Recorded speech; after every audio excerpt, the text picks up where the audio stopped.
বাণিজ্য চুক্তি বললে ভুল হবে, সেটা একটা দাসত্বের চুক্তি।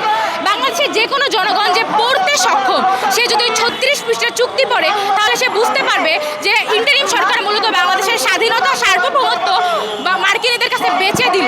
এবং আমরা দেখছি এই নিয়ে আমাদের এই সংসদে না বিরোধী দল না সরকারি দল কেউ আলোচনা করে। একজন স্বতন্ত্র এমপি এই বিষয়ে আলোচনা তোলার চেষ্টা করেছিল, তাকে নোট অফ ডিসেন্ট দিয়ে থামিয়ে দেওয়া হয়েছে।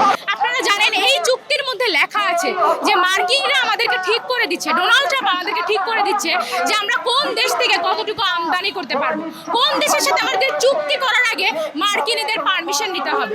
আমি জানতে চাই, আমি কি একটা স্বাধীন সার্বভৌম রাষ্ট্র নাকি আমি মার্কিনীদের একটা কলোনি রাষ্ট্র? যদি নাই হয়ে থাকে তাহলে এই দাসত্ব কোন কারণে এবং কেন এই দাসত্বের বিরোধিতা আমাদের সরকার করতে পারছে না? যদি এই চুক্তি বাস্তবায়িত হয় তাহলে যা হবে, তাহলে বাংলাদেশের কৃষি, বাংলাদেশের শিল্প, বাংলাদেশের ওষুধ শিল্প, বাংলাদেশের পোলট্রি ধ্বংস হয়ে যাবে। এই ধ্বংস ঠেকাতেই, বাংলাদেশের জনগণকে বাঁচাতেই আজকে বামপন্থীদের রাজনৈতিক দলগুলো কথা বলছে গণতান্ত্রিক ছাত্র জোট। সেই কারণে এই চুক্তি বাতিলের দাবিতেই আমরা আজকে পররাষ্ট্র মন্ত্রণালয়ের সামনে বিক্ষোভ সমাবেশ করি।